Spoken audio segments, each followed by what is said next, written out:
rasa jati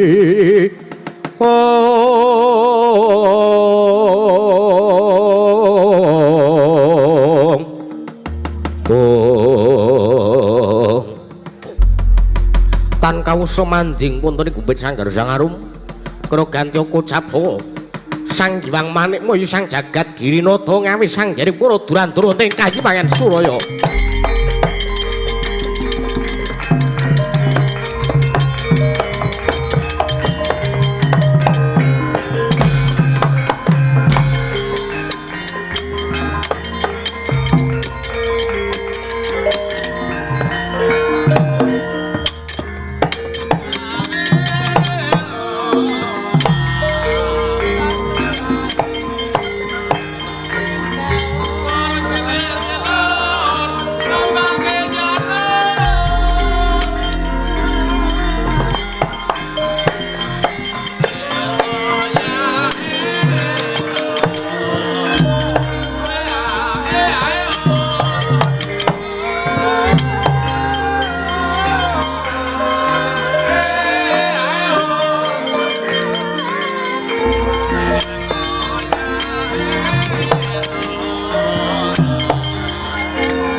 Aduh.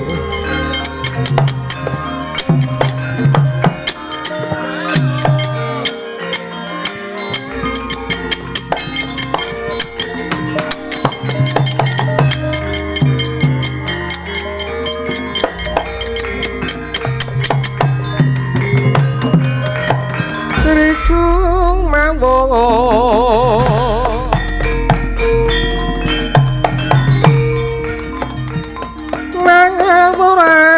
warwo rahan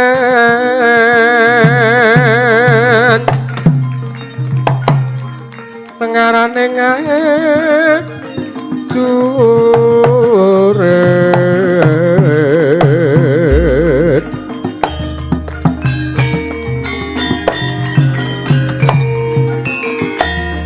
wong maguru kongso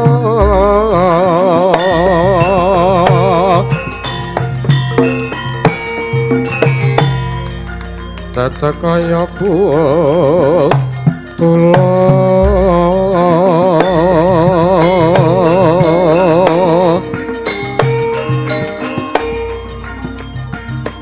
korban sriting turangga esti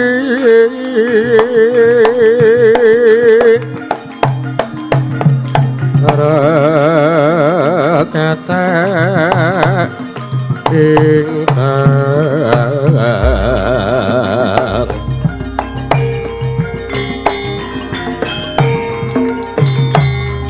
tocol ayu sepe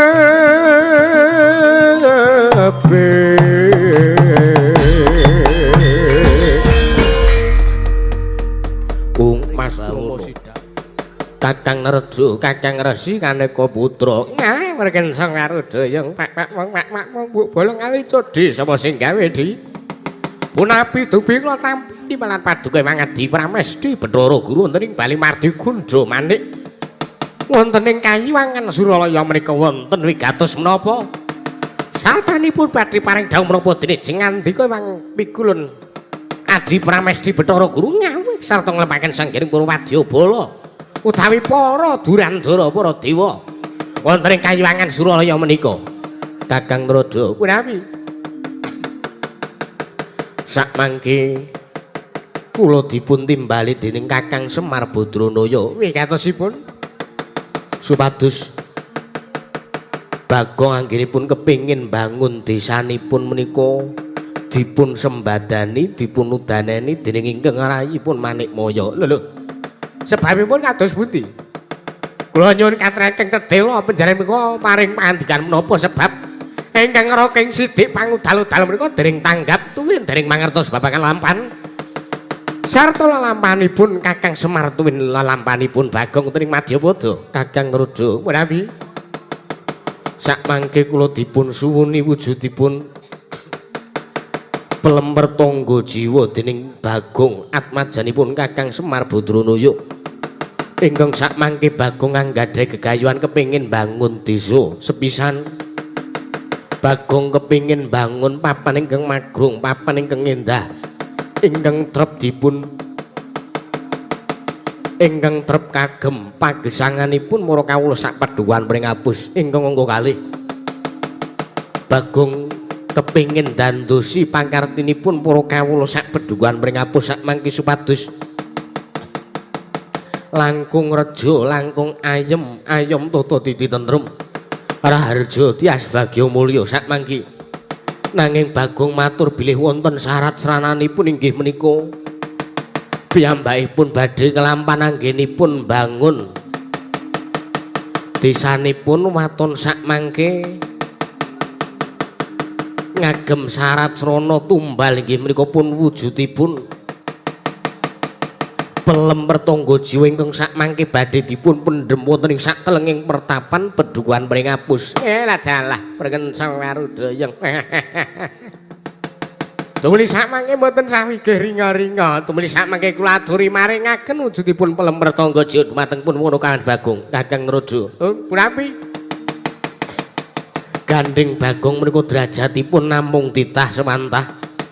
Bagong menika derajatipun namung Ponokawan namung wong loro sak udon telu sak urupan kemawon sakmangke kula kinten boten sak trepipun menawi nampi wujudipun pelemper tangga jiwa ing atasipun pelemper tangga jiwa menika boten saben-saben titah saged nyumurupi tuwin boten saben-saben titah saged nedha wujudipun pelemper tangga jiwa ananging kenging menapa nasibipun Bagong menika namung derajatipun Ponokawan kok kepingin damel srana kagem tumbal anggenipun kepingin bangun desanipun menika mboten sak trepipun Kakang. Ladalah panjenengan kados pundi kula nuwun sewu.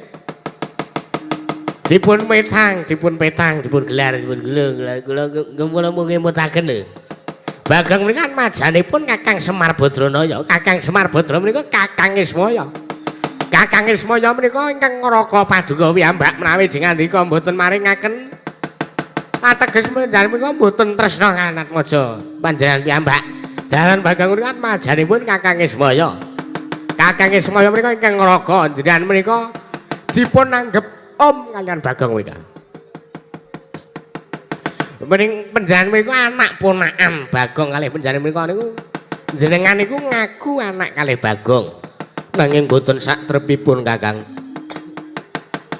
Jalaran Bagong menika derajatipun namung Ponokawan. Langgih pun ning kula mung elik-elik.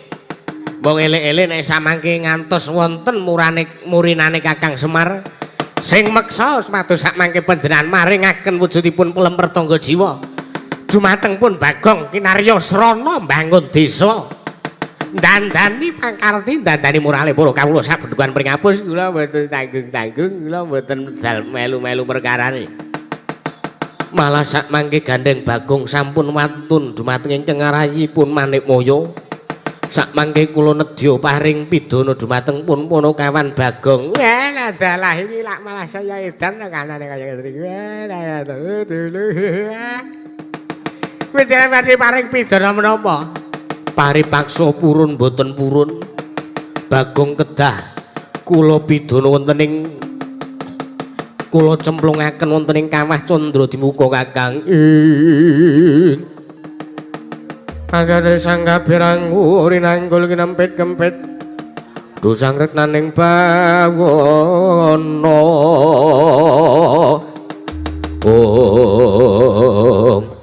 Alah dalah mergensong marudayong pak mbok bolong kali codhe sapa sing gawe. Alah dalah menika ketiwasan kawontenipun. Menawi seganika sakmangke Kakang Semar ngantos pirsa Bagong dipun cemplungaken ing kawah Candra Dimuka. Wah kaya ngapa kanane kayangan. Lah dalah. Kula wonten badhe mangertos silaman iki menapa ingkang badhe tumandhak wonten ing Kayuwangan Suralaya. Kakang Narada wonten paringan dawuh. Menapa jengandika Kakang Narada mboten sarujuk. Blaka suta blakutang terus tegang terus terang kemawon. Ingkang raka ing sidik pangudal-udal mboten sarujuk menawi cara jengandika srana paduka menika kados maten. Lha nuwun sewu. Bagong menika gayuwanipun luhur, gayuwanipun menika mboten namung mikir babagan kamuktenipun piyambakipun piyambak. Nanging menika samangke badhe sumrambah dumateng para kawula sabendukan pringabus. Nggih samangke wadene semanten. Nggih monggo nek jenengan ajeng ngundurke sing dadi niate Bagong ajeng midana kalih Bagong nggih kula sumanggaken. Wong sing gati sakmangke sok sinten kemawon ingkang boten nyarujuki dumateng panemunipun ingkang rayipun Manikmaya sakmangke kula aturi medal kemawon saking Bale Marti Kunda menawi ngaten kula nyuwun pamit kula saking Kayuwangan Suralaya dikira.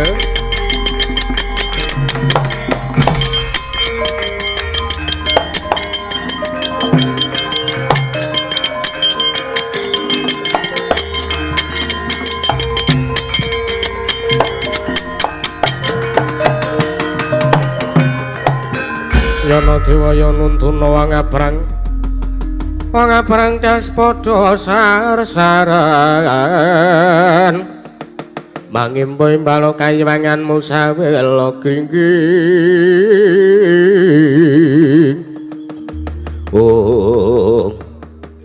Mas Truma Sidam Sekaring Bawana Indra wonten paring dawuh Rama Wulun Brama wonten timbalan Yama Dipati wonten timbalan paduka ing dawuh Pukulun Iwang Adi Pikulun Manikmaya ingkang abdi pun Yama Dipati cemajung dawuh sarta kita penyarian kula wonten maring dawuh kula nun inggih Rama Pukulun ora sah suwe-suwe mboya usah wigih ringo-ringo kita kabeh budhalo para durandara budhalo kabeh menyang Pedukuhan Pringapus ngebiyu ana marang kahanan Pedukuhan Pringapus undurna sing dadi niate si Bagong yen pancen kita wis ora iso ngundurke aja takon dosa panjenengan ulun dhewe kang bakal mrepeki karo Bagong sepisan Bagong yen tomboya kena dilingake ulun paringi Purbawasesa kita kabeh ngamuk ulun menangake ngobong kahanan Pedukuhan Pringapus nuwun ngestaken dawuh Rama Pukulun kepareng nyuwun pamit madal pasilan inggih nyuwun pamit madal pasilan Pukulun inggih kepareng nyuwun pamit madal pasilan Pukulun nyuwun pamit madal pasilan ya sing ati-ati aja kaya bocah cilik tumule budhal dina iki para durandara kabeh.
dadi lamun katututan lamun mangsa prawira diktaya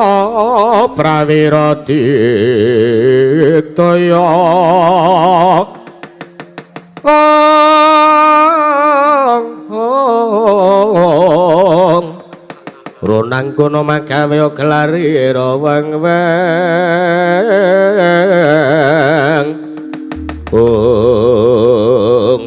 Mas Rama sidam sekarang bawono langgeng Mas Rama sidam sekarang bawono langgeng kowe iki ngopo cah edan ora iki gandeng awake dhewe mau wis sago heeh iki awake dhewe kudu miwiti anggone golek material heeh iki sing diperlokke apa le iki ya kanggo mbangun sepisan men supaya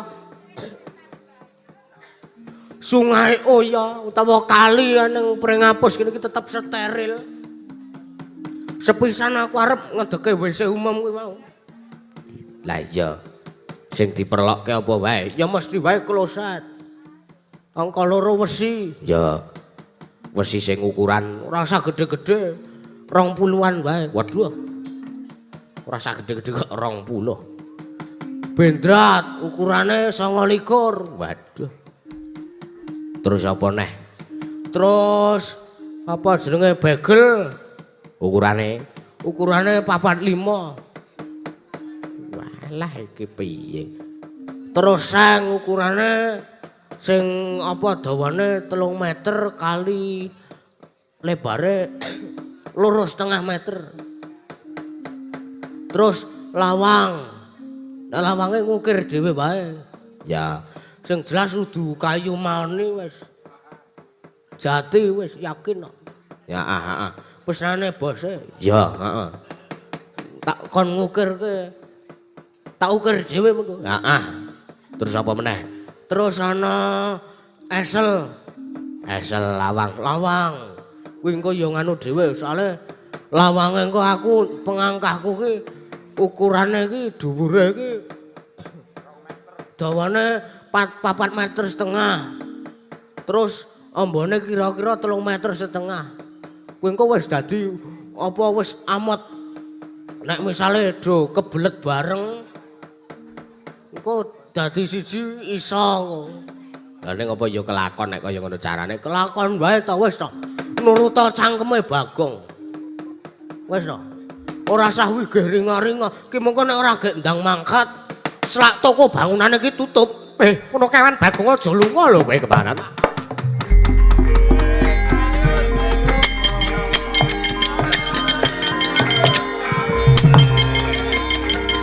Waduh, banget.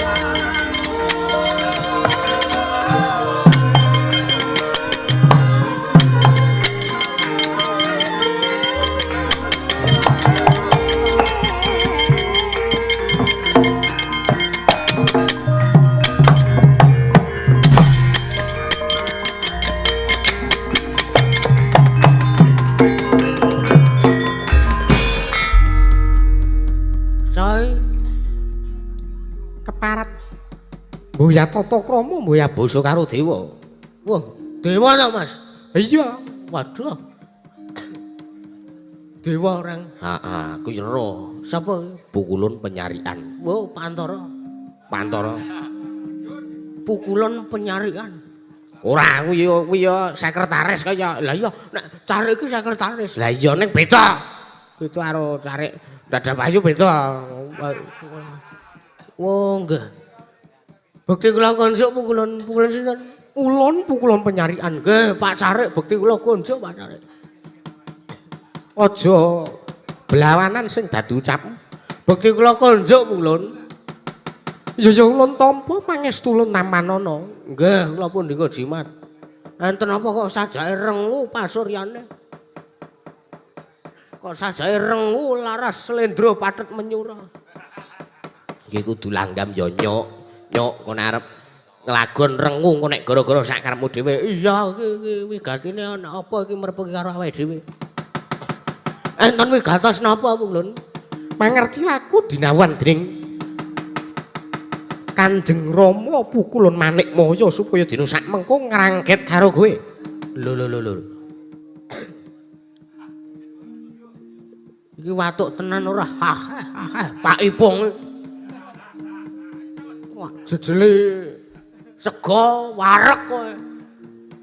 Senengane ora. Jadi barang meneng.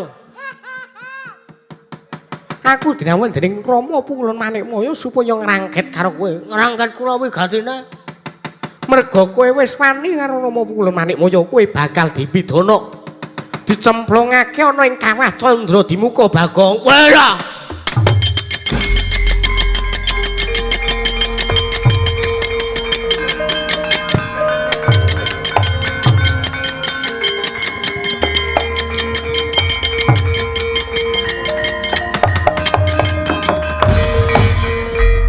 Binatang September, Oktober, November, Desember, Januari, Februari, Maret, April, Mei, Juni, wala dalah ke barat. Yo, Pak Sare.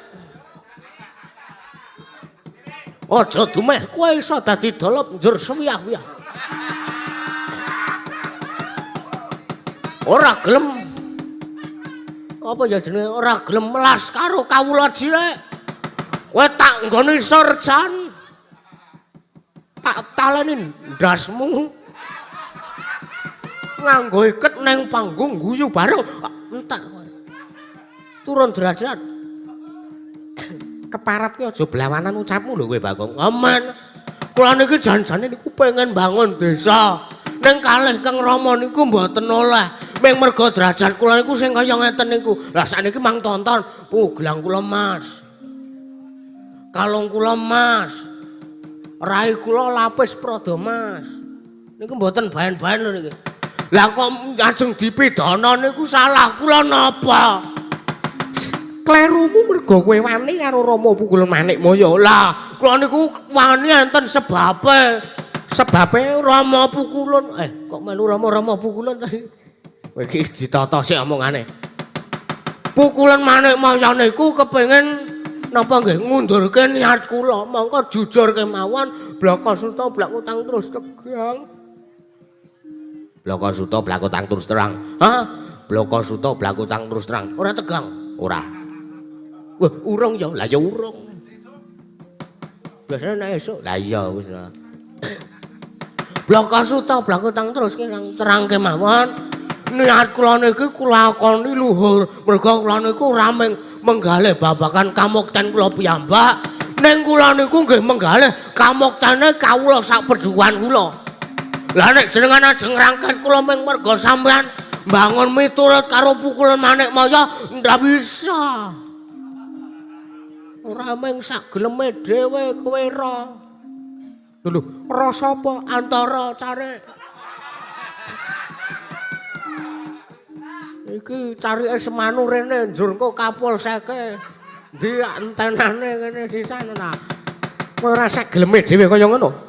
Nek kowe ora gelem tak rangket tojo takon dosaku ngrudo paripaksa karo kowe. Weh, lah iki malah bahaya ta iki. Bahaya kepiye? Lenang ro lenang, sampean lenang lho, Mas. Ora iki malah nambah kasus iki kok.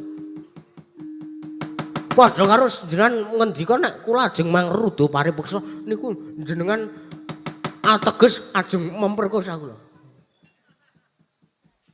Mergo kowe wis wangkot kowe ora gelem murungke niatmu lan kowe wani karo Rama pukulun Manik Maya. Ayo nyok mapan aku. Wiladalah aja edan kowe. Lah pun saniki ngejak napa kemawon kula ladeni sak isa kula.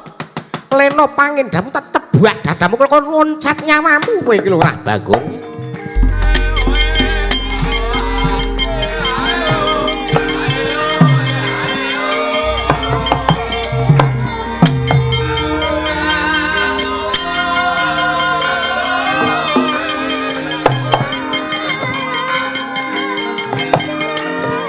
Waduh. Ayo. Aisyah.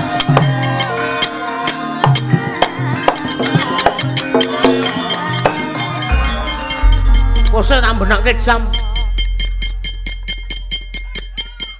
Tendang raiku kontal aja.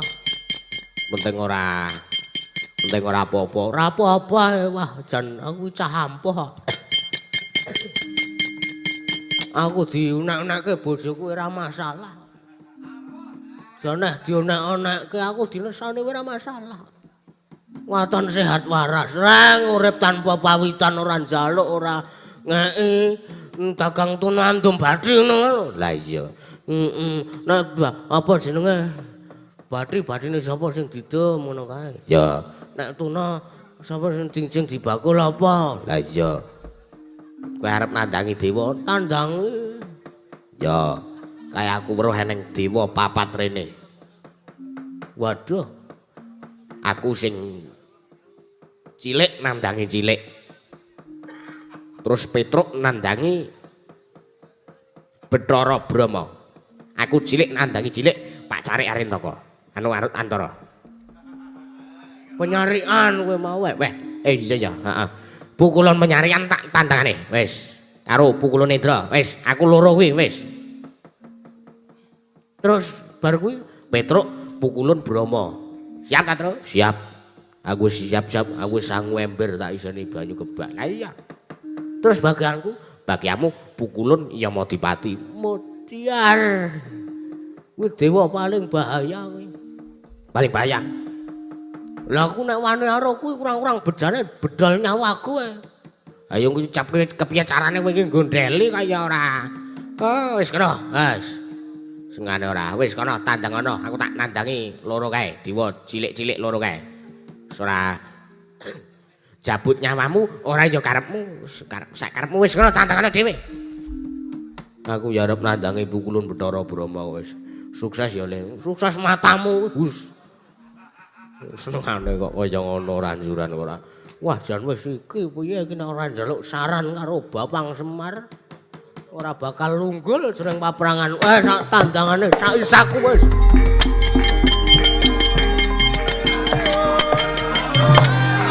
Dula tak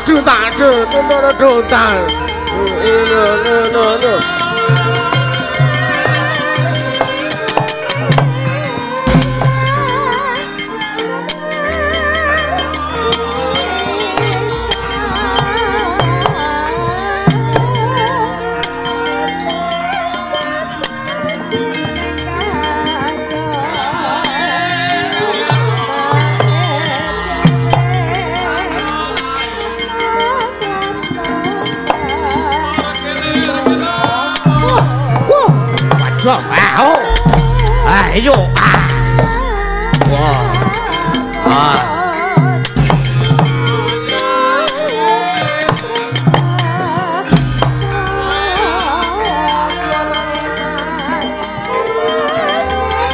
apa-apa nek ora kowe ya guys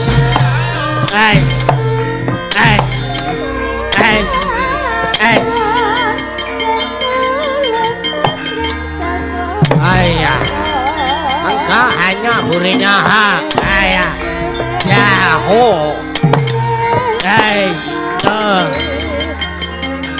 wis ya wadah ya iya hut hey yo hey yo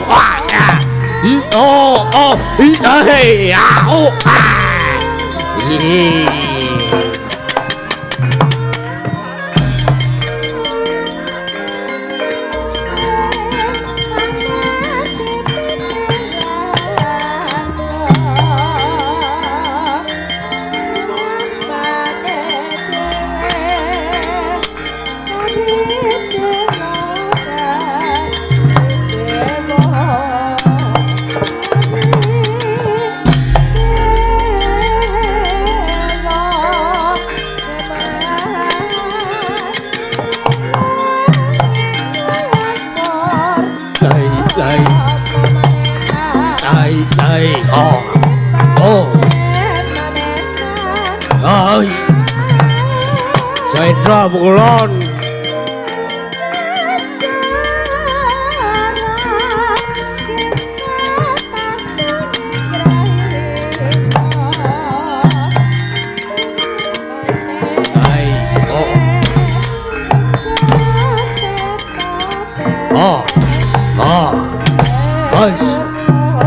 Asya. Are.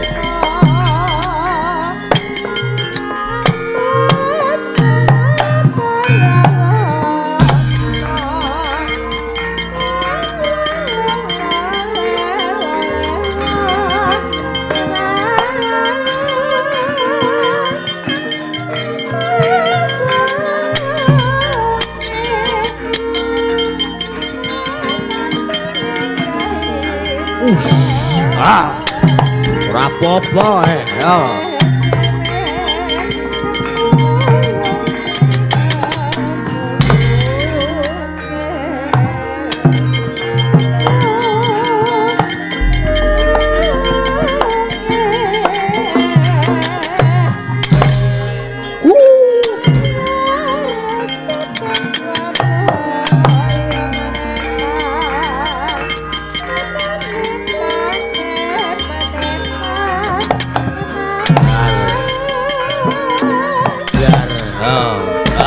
Hei.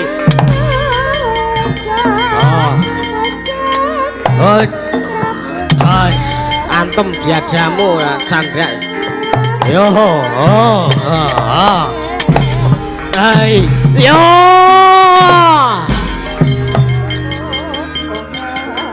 Oh.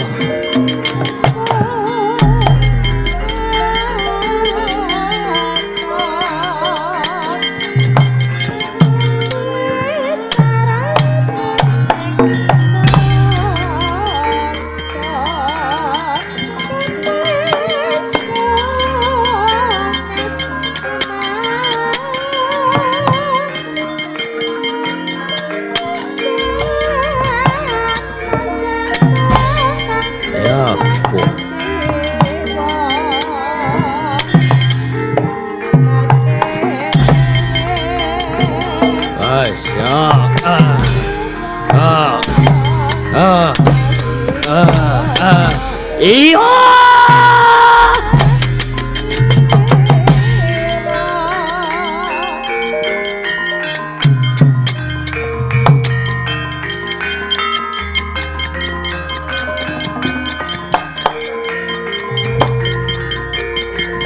Wah.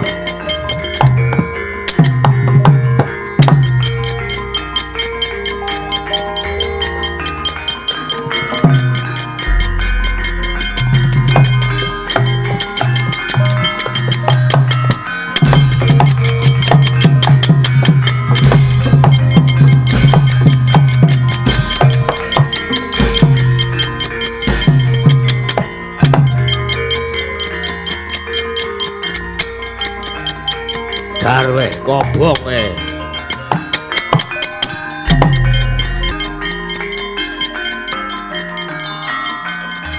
What?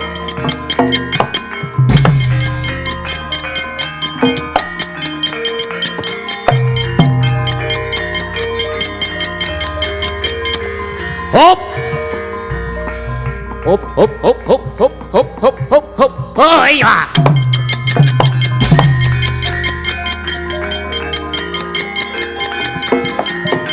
Ora apa-apa nek aku geni kaya ngene iki. Ah. Ya, maju ae kabeh ya.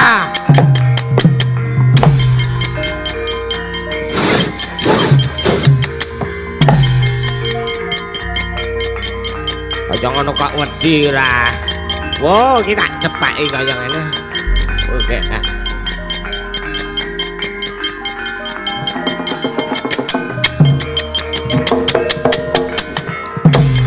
Wih modar kene lah.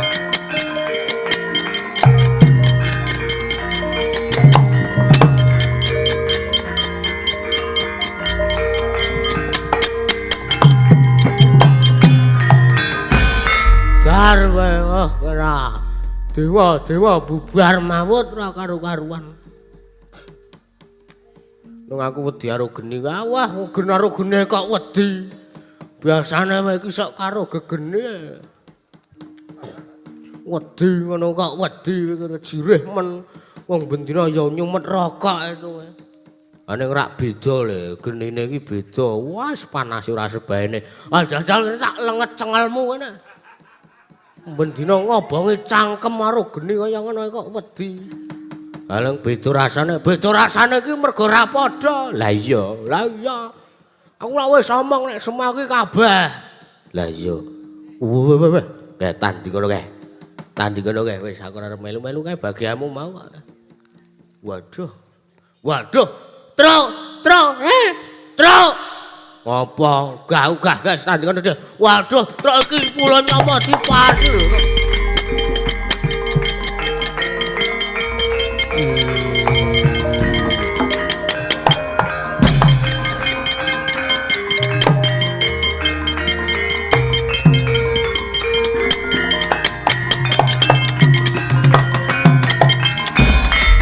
Surumawayut Sang Yaksendra. Ngopo kowe? Arep dadi kimpul ora sah. Ora dalah. Bocah wangko tak jabut nyawamu. Jabutan mangsa bareng. Ora dalah. Jabutan wis aku tak meneng wae wis ngene wis. Jabutan ngene. Wah, jabut nyawamu tenanan ora.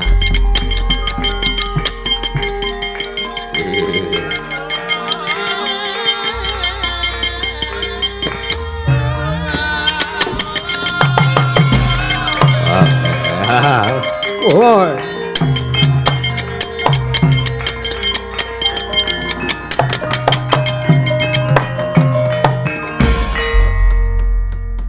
Wani karo Yamadipati, wah jabut nyawamu.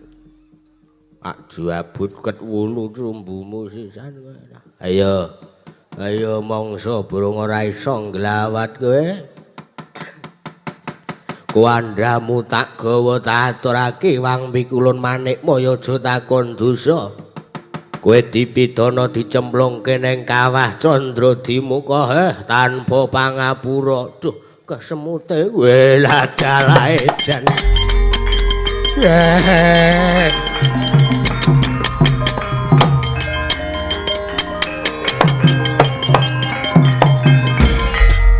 Agene ora wedi. Ajigere ngono wae wedi ya. Piye? Ora piye-piye Yamadipati minggat. Wis bablas angine.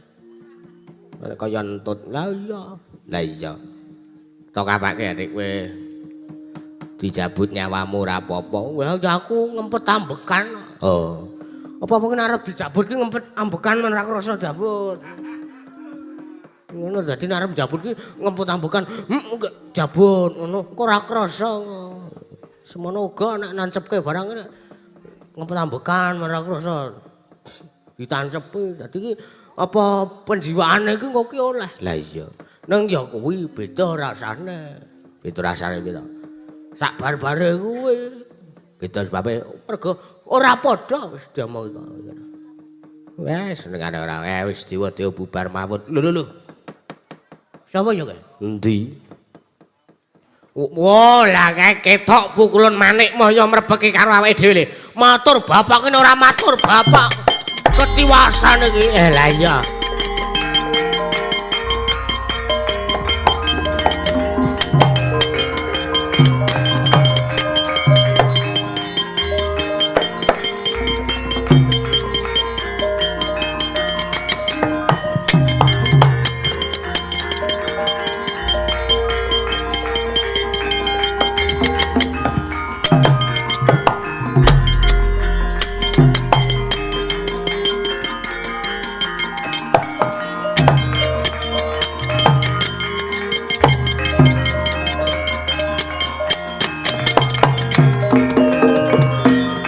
Mareka den mrayitna semuriris kebalik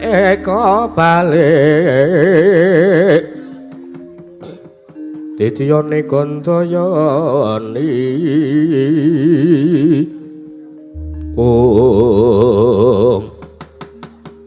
Wah jane iki ngrekoso tenan nek kahanane kaya ngene iki. Ngalah ngopo? Tak ngombe sik ya ora. Ya. Wong watuk wae kok ora entuk ngombe, aku ya menungsa. Wong ki nek watese. Lah iya, Kican yo harap maklum musume pileren ngene iki reng. Lah iya aku ya ngrasake kok. Lah iya. Heeh. Ki ngopo do teng gruduk? Ketiwasan Bapak. Rikala semanten kula kalih Bagong kalih Petro campuh kan para Jawata. Para Durandara saking Kayiwangan Surabaya. Suralaya. Hah? Suralaya. Budhek. Tua kira budak ceko pincang bedek. Ya ora ngece kaya ngono kuwi ta. Aku nek diajaki nangis ora kene iki. Iki duwe jangan. Wis ge matur ngono, krembak-krembik suaduk Ngapura kaya ora kaya aku nek diajak kaya ngono kuwi. Fisik padhak ora diajak kaya ngono kuwi. Ketiwasan sak mangke kula campuh kan para Jawata. Sak kalian para Durandara saking Kayiwangan Suralaya dumadakan mboten kanthu kanyono-nyoni. kanthi kanyono-nyono. Mboten kanthi kanyono-nyono. Pukulun Manikmaya tumyup saking Dirgantara merbeki kalian kula sajak duka yayah sinipi Pak. Lungguh kena tandangan iki.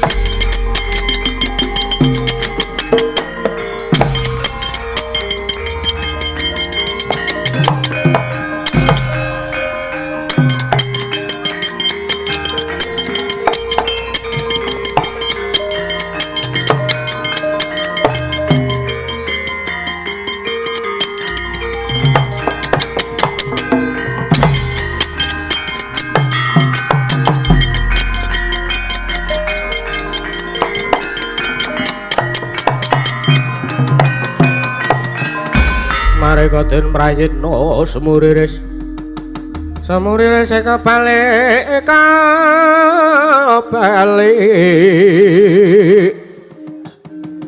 Titiyane Gandaya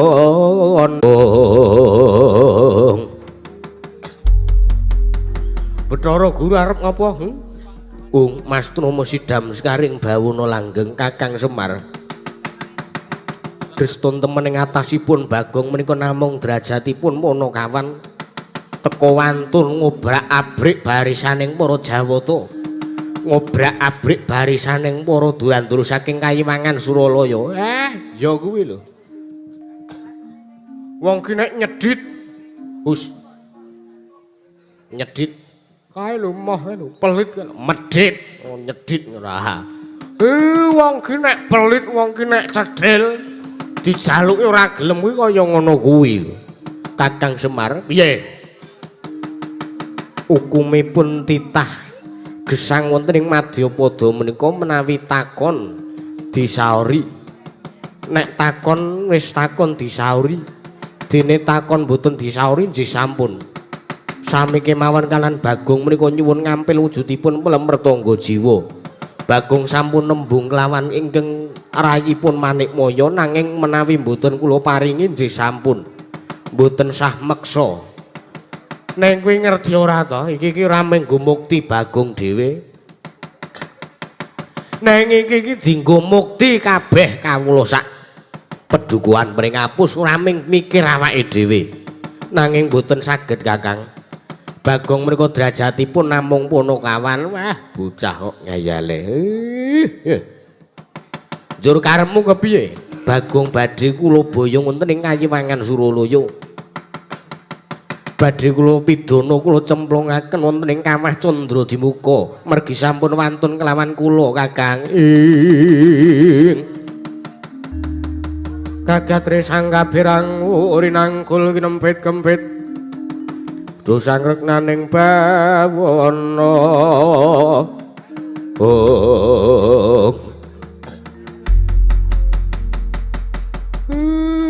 Can kowe iki guru golek elekmu, kowe guru golek eleke aku sebatih.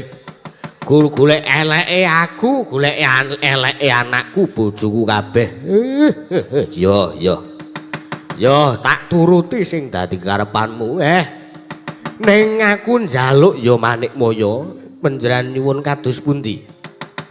Ben supaya Bagong anakku ki iso kelakon anggone mbangun desa Ndak suwun kanthi banget, ndak suwun kanthi banget. Aku gawane menyang Kayuwangan Suralaya pidananen sak gelemmu. Cemplungno ning Kawah Candra-Dimuka ora dadi ngopo. Ning aku njaluk Bagong wene ana wujude plemer tangga jiwa kanggo mbangun desane sing dadi jole uripku. Kagyat risang kapirang rinangkul kinempit-kempit. Nek dikempit dadi tape. Iki ngomong Pak, kowe iku ngomong apa to? Kowe ngomong apa? Hah? Sangka tresnaku karo kowe. Hus. Kowe lenang lho, Mir. Kowe ora kok ngono.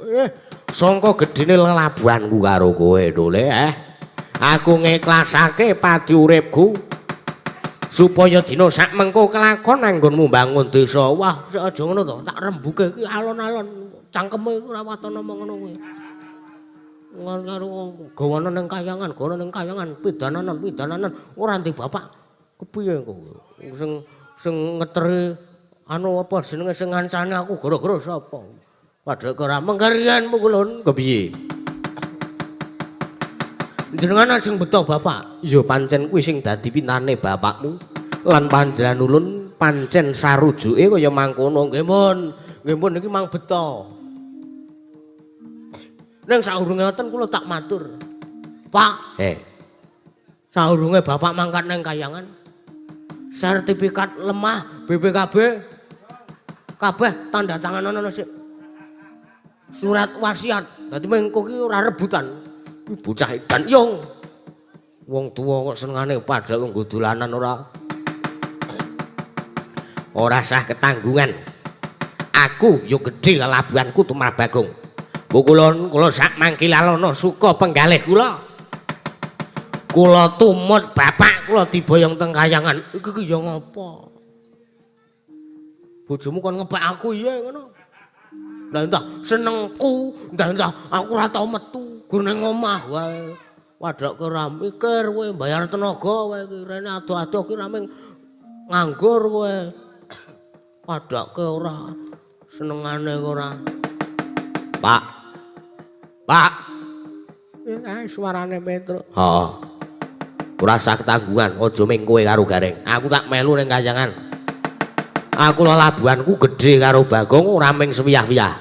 Bagong ki adhiku sing paling tak tresnani, Bagong ki nadyan to mblinge kaya ngapa ning aku tresna karo Bagong. Wis ora usah suwe-suwe. Wis ge ayo mangkat mundhak mengko selak kawanguran sapa-sapa. Manik Maya monggo Kakang Ismaya kula dherekaken Kakang Ismaya.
Semar arep nanti ya.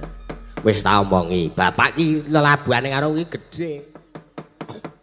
Katresnan sejati ngono lho. Ora iso dijoli kanggo apa wae.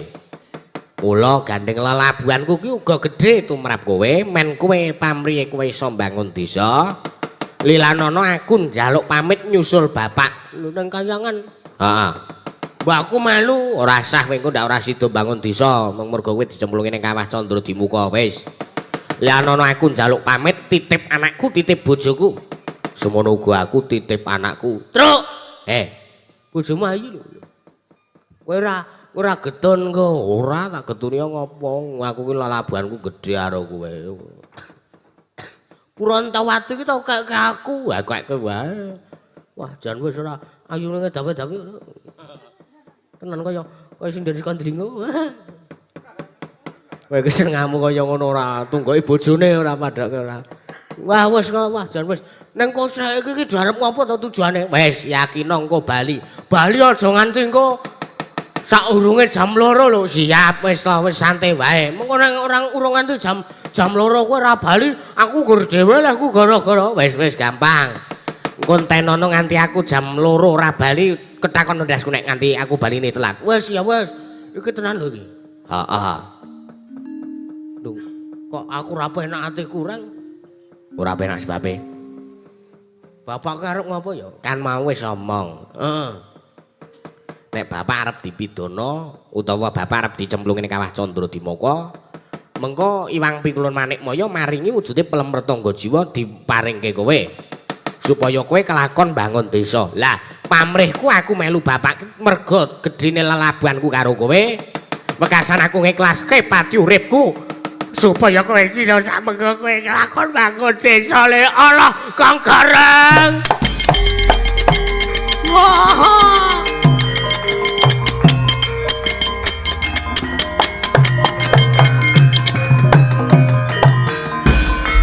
Ngomong apa to cangkemmu ki? Wis. Ya iki ora merga apa-apa iki pamrih iki merga ben iki supaya kakon nggonmu bangun desa. Pelabuhan kuro kowe iki gedhe ora ana tandinge le wis to. Wis aku njaluk pamit aku nusul bapak. Ya. Kowe jaga awakmu sing apik. Ngati-ati nang omah. Nek lunga aku sing kancani gara-gara sapa? Wis ora usah kuwatir. Trinil ya ana. Sarasana kurange apa? Megayana kurange apa? Anggiyana kurange apa? Wis tali lanana aku mung geli-geli dhewe wis. Aku njaluk pamit lanana ya le.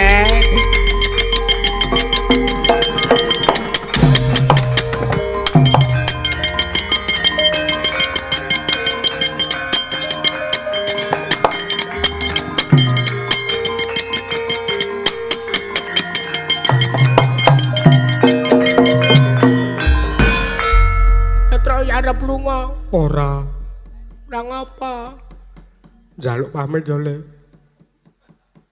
aku nyusul bapak mergo gedene lelabuhan karo kowe ora ana tandinge nek nganti aku kowe ra kelakon bangun desa sing dosa ki aku karo bapak mergo ra iso ngopeni kowe tropo ora ngono kuwi kowe njaluk pamit lalono yo le.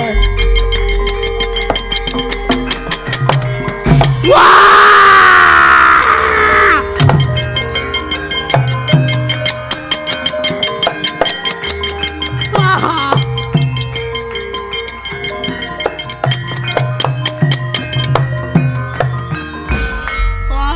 Rogi kok malah karane kaya ngene iki piye? Dewa kula nyuwun pengayoman Dewa. Wah, ora.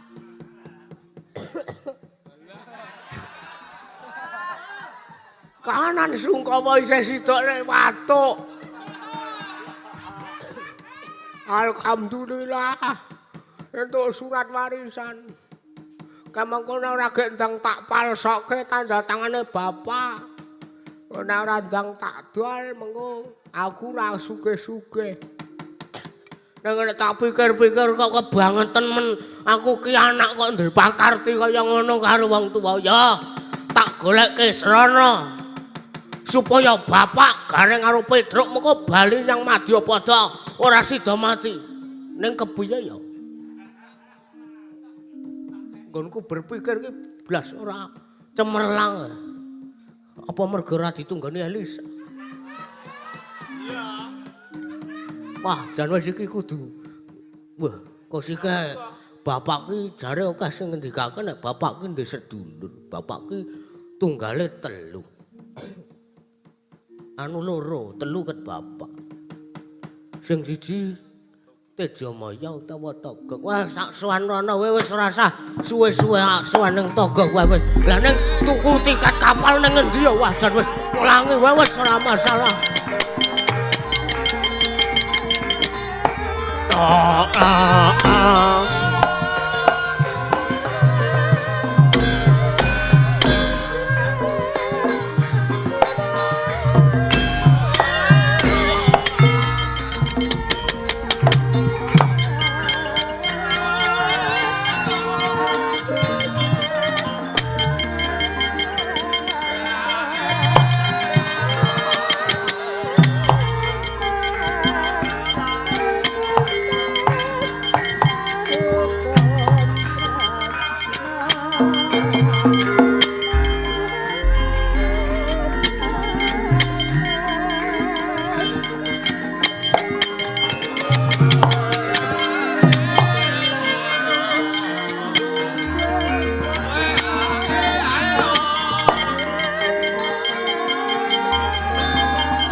Leng-leng ing driya mangu-mangu mangunggung kandhuhan rimang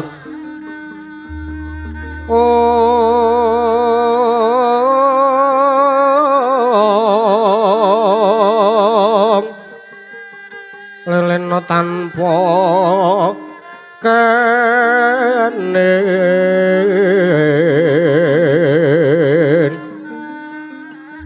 yen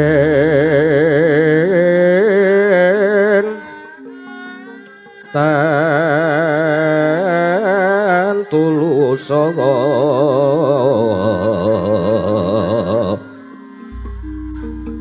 ing amengku sang Dyah Utama Nalendra Muda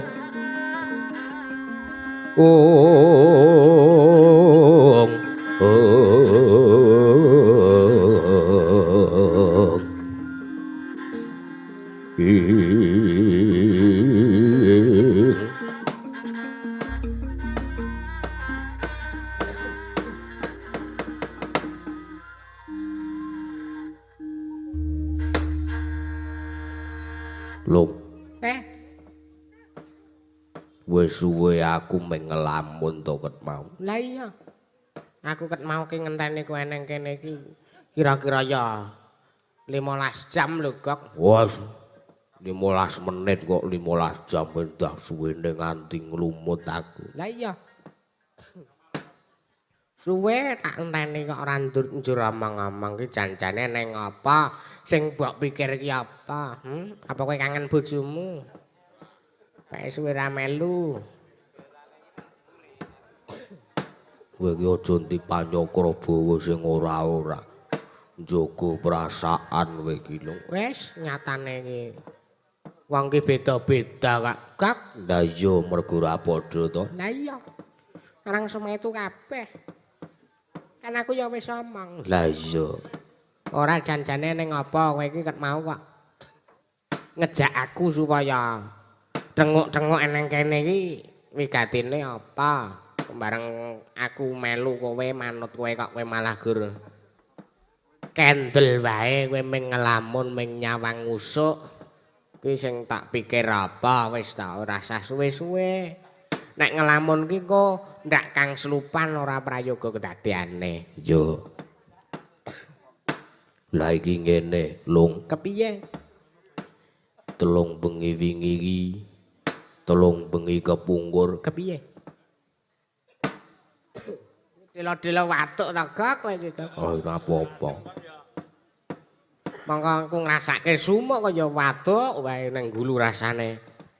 Gatel wae. Ya wis stokno wae. Kok ora jeleh dhewe watuke. Lah iya. Nganti memeng Gok. Lah iya. Mongko ya nek ora ngene iki ya ora masalah lho. Kanane kok ngene iki ra ya beda. Ya. Terus ya dadine kepiye ngono. Lah iya. Telung bengi kepungkur. Telung bengi kempek kepungkur kowe ngimpi apa? Telung bengi kepungkur aku ngimpi Semar. Semar ngapa? Semar ya kene, Apa kowe kangen Semar? Ya nek anu ya kek rono. Lah ning kek kepiye wong awake dhewe iki ming wong kere kek kok ora iso tuku tiket apa kapal. Mongko papane awake dhewe karo papane Semar ki beda adoh. Semar ning tanah Jawa awake dhewe iki ning tanah seberang wis beda pulau. Lah iya. Wis kolang-kalingan segara wis angel ora sebene aksese. Lah iya. Lah ning ya kek njur kepiye? Masa ya Semar ning apa-apa? Kok sik urung rampung tukku cerita. Kepiye? Semar ngapa jroning pangimpenmu? Jroning impenku kuwi Semar ki dadi manten. Dadi manten. Iya, monggo kowe ngerti dhewe. Nokeh para sepuh ngendikake nek ngimpekke wong dadi manten ki bakal cepak patine. Lah monggo aku nyawang Semar jroning impenku kuwi Semar ora ana temanten putrine. Ora ana manten wedoke ateges Semar bakal dijongko patine dening wong liya. Aduh, ya iki. Kok aku melu melang-melang atiku ya. Pokoke awake dhewe wis ora sah suwe-suwe gek ngelangi wae.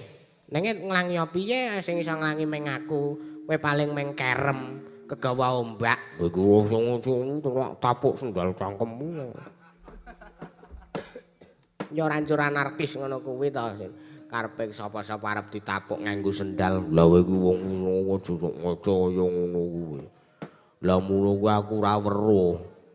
Aku kok ngerti kok Semar ki bareng dadi manten kok Semar ki sajak digendong karo wong bagus. Kenal kowe? Ora. Waduh, sapa ya? Lah mbuh aku dhewe ya ora ngerti. Wis pokoke beda. Aku nyawang Semar kuwi iki prasasat kadidene Semar ki kaya noleh aku karo mesem kuwi kaya nyumurupi aku sing eri dhewe Lung. Mula kepiye wae aku ki nek kepengin sowan nyang Karang Kadempel ning mergo kahanan ora iso gek Lung. Lah nuwun. Lah ya wis kepiye meneh wong Semar ki adoh karo awake dhewe kahanane kok. Lah iya. Lah nuwun. Lho, kae sapa Lung? Lah mbuh. Waduh, kancane pecah Lung. Waduh. Gek sapa ya kok yahene kok mecahi kaca. Engko gek klitreh. Hati-hati Lulung aja langsung dibuka. Watame. Lho. Kok ngerti karapanku ya kae sapa? Kok gek rentenir biasane. Sudane. Kowe lali urung ngangsur ta kowe ngerti aku. Ha. Ngangsur sik. Wis tak angsur mau sore kowe iki senengane kok ora. Watagak. Wah. Watame. Wagimen.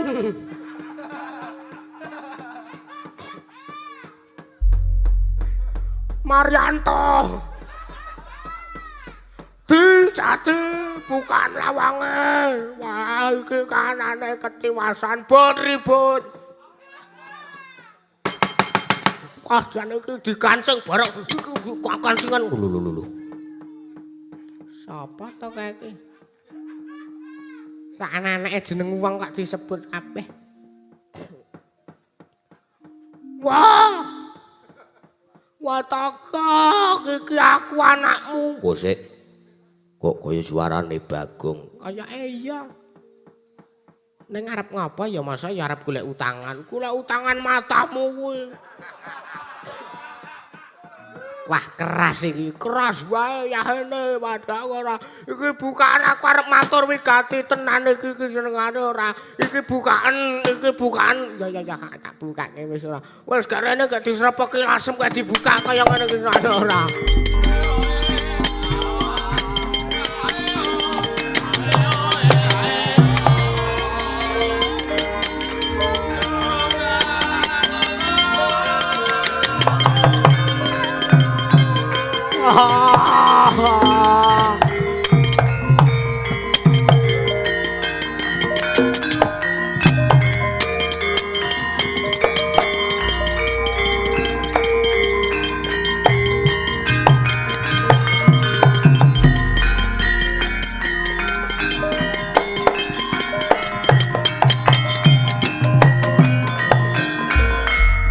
Suram diwangkara kengken lir mangsa kang layun watanira layu kumel kucem ora raup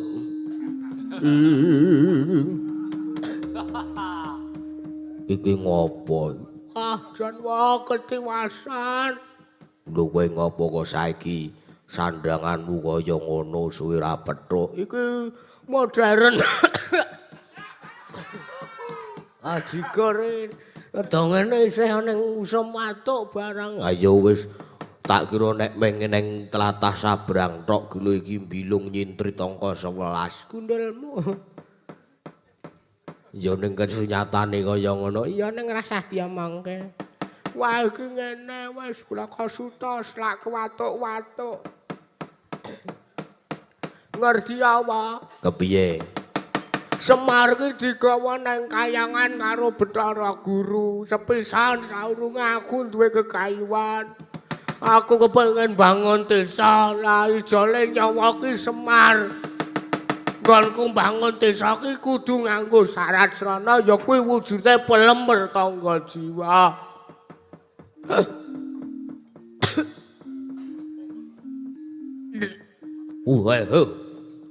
Utah kene wae ajar kowe. Wah, iki kepiye kanane kaya ngene iki? Aku bakal entuk wujude pelember tangga jiwa waton sing dadi jol nyawane bapak. Lanjur bapakmu saiki? Bapak saiki digawa nang kayangan karo Bathara Guru. Wes aku ora ngerti kananku kudu kepiye. Aku bingung tumuli mlayu rene wong. Welat dalane. Aduh.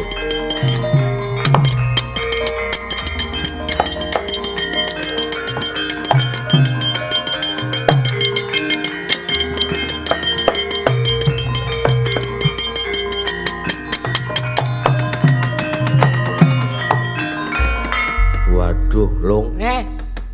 Impenku numusi. Waduh, pirang nomeran kuwi? Pirang nomeran gundulmu? Padake ngimpi nomor ngimpiku Semar dadi manten. Waduh, ya kepiye ta? Semar digawa Manik Maya nang kayangan arep dikapake. Arep dicemplungke nang kawah Candra di muka nek wis kok Semar mati aku diwarpeni wujude pelember tangga jiwa wae aku bingung tenan. Wis ora usah kuwatir lah ning aku kepiye. Nah aku sing munggah neng kayangan wekasan aku ngamuk neng kayangan ora prayoga kedadiane mergo aku wis sumpah karo awakku dhewe nek aku ora bakal munggah meneh neng kayangan Suralaya. Wah, wong tua kok ya goblok.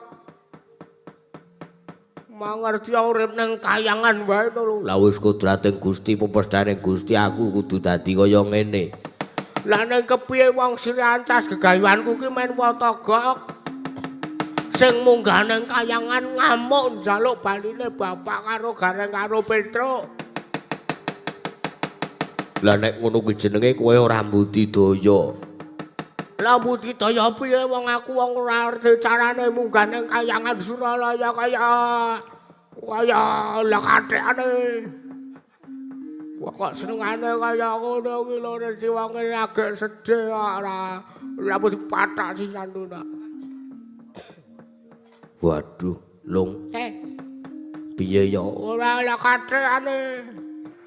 Rasa kesuwan iki Semar Modar. Wah, iki kudu secepatnya. Waduh, iki kudu mikir tenan iki, Lung. Kowe ndek pemanggi apa? Saiki ngene wae. Aku ndek ide. Idemu. Bagong didandani wong sing kulina munggah ning kayangan. Sapa? Raden Janaka. Wis ta, wis kek percaya wae. Engko ora enek sing ngerti nek kuwi asline Bagong. Apa ya ngono? Wis ditandani dadi Raden Janaka, mergo Raden Janaka iki sing menang mlebu metu munggah medhon ning Kayuwangan Suralaya. Lem-lem berjiwat boyo merat boyo ingsun boyo darat. Waidan kowe urung tak dadekke barang kok wis ra. Aku bakal dadek Arjuna wae. Lah iya. Mergo Raden Arjuna ki sing menang mlebu metu Kayuwangan. Siap wis. Kesuwen wis carane ngono kae aku wis umum wis ngerti kabeh. Iya. Wis gara. Tan samar pamoring sukma, sukma sinukmaya. Sinukmaya winahya ing asepi.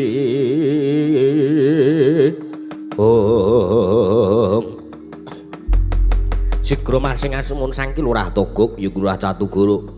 Nalika semanten munjuk atur ngawan kesaning dat kamur wing dat. Nyipta Lurah Bagong. Dados Ki Lurah Janaka. Kocabing sak mangke gandeng. Lurah Togog menika puna kawan ingkang ketrima mung dadi sedyane. Sak sedyane ana sak ciptane dadi. Ical wujuding Lurah Bagong wonten wujud Satria Bagus ing Madukura nggih risang Raden Arjuna.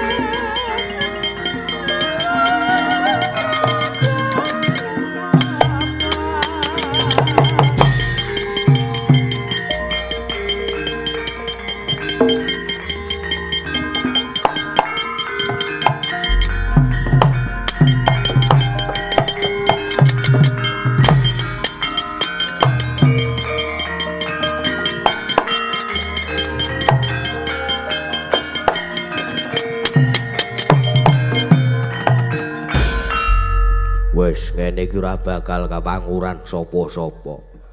Tur dewa-dewa ora ngerti nek kowe iki asline Bagong. Aku wis dadi Janaka to. Wis. Wah, lah kleru ngono kuwi. Ana Janaka kok ya Werkudara. Weh, lali ora. Lagi iki Bagong nyuwara anu Janaka nyuwara Werkudara. Ora sak geleme dhewe. Ning ati-ati lho, Gong. Nggih. Iki nek jur dirubah wujude kaya ngono terus nggo golek cewek biasane. Ora entuk kuwi, tak watesi minggu nek roh cewek. Ora iso. Arep kepiye wae wis tak watesi wis ana walere. Siap. Lah iya. Dadi arep nggawa cewek sepiro kae nek ora iso. Genah kuwi. Lah genah. Wis enek walate dhewe wis to.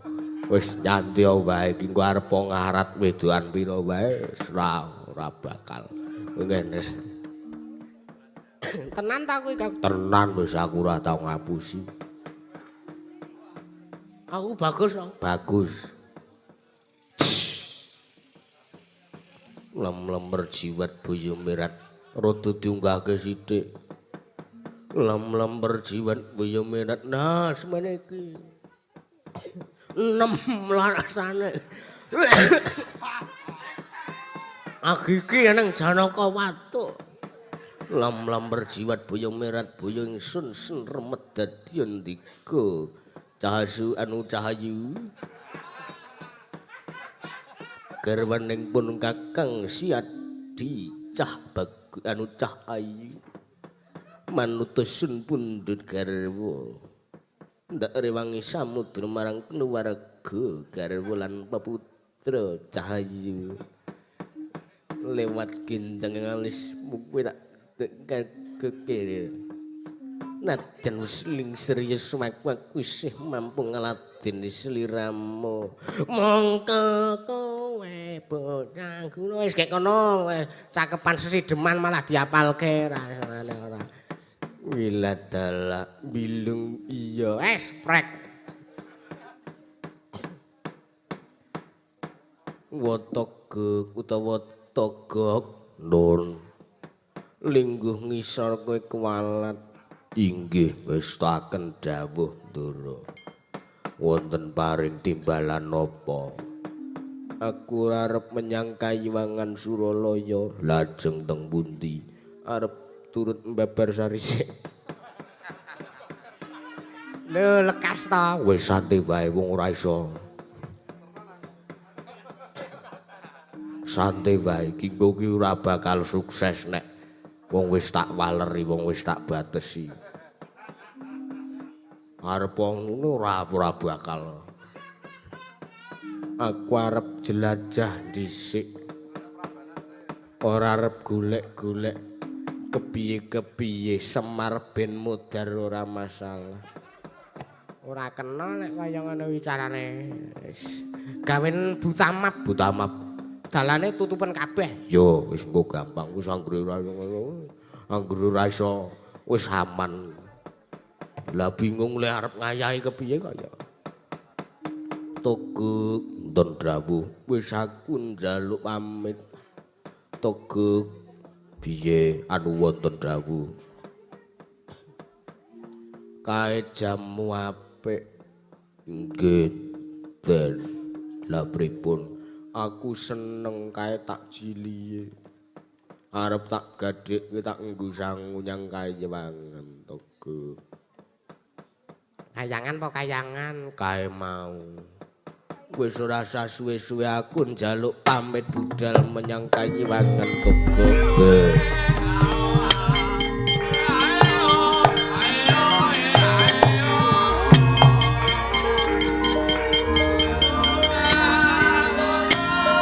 Tulung tangan ada tulung tak ada.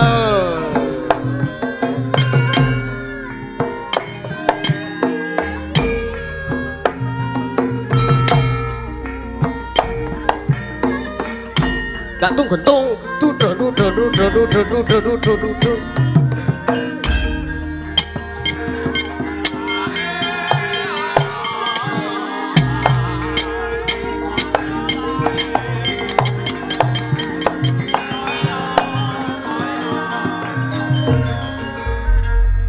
Orang hati-hati rocah kae gur entek barang-barangmu. Lah iya. Kaki apa-apa melikan kok. Lah iya malingan kae. Lah iya, tahu aku dhisik ngomong pas cilik. Kepiye? Kae tak takoni dhisik nek arep lepas arep mlebu kuliah, sok kowe nek mlebu kuliah, sesuk nek mlebu arep njipuk apa ngono ta. Ya sakanane kono, bareng ngono malah tekan polsek. Lah barengan kuwi jebule njupuk komputer. Lah tak kuwi njupuk komputer wae aku ngono lan njupuk komputer tenan tak jelaske komputer ki jurusane ora kok barange. Tekan polsek kowe. Ngertine tangga teparo ki wah ponakane mbilung kejos dadi polisi, mongko dadi tahanan ning polsek. Lah iya. Lah iya. Diomongi kok ngeyel. Lah iya. Lah iya. Wis kae kepiye kae? Wis ora satitutke wis sak polah-polahe wae ngono nek apa-apane karo awake dhewe men ditandangi dhewe. Lah iya wis. Wis ora masalah. Yo wedangan yo. Yo wis iki guluku ngarang iki.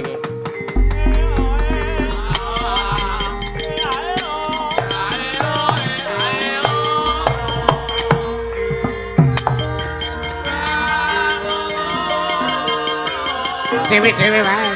Yo.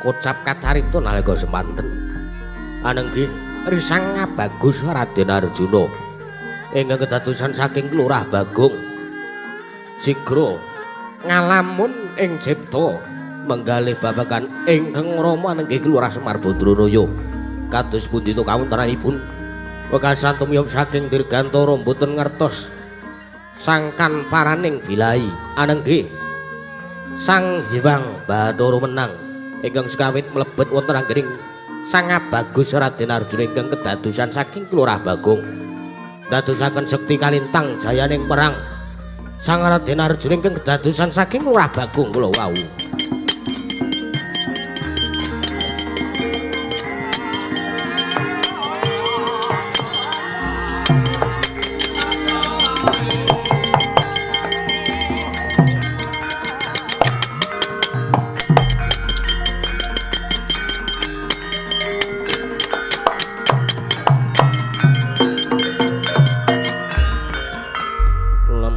jiwat baya merat baya ingsun remet dadi watu item.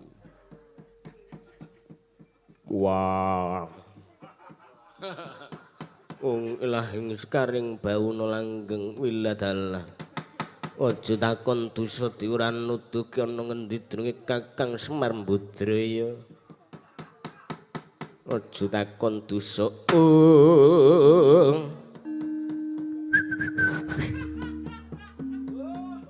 Arep-arep gawe suling ora iso, kaya bakul titrok. Ora sida mengguyu. Wiladalah ya Bathara Bathara Guru ramenehke Kakang Badraya karo aku ditakon dosa engkuk boyokmu masyad bro untir mbayarmu keparane.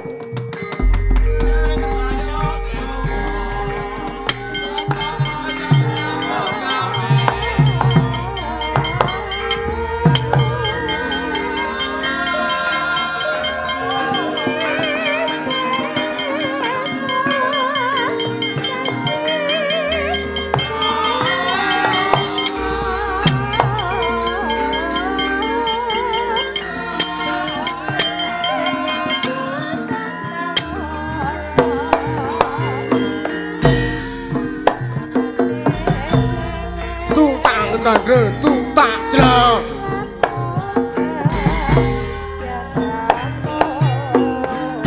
Gantung gentung, tudung. Nah.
Wes apa perlune wae wis ora.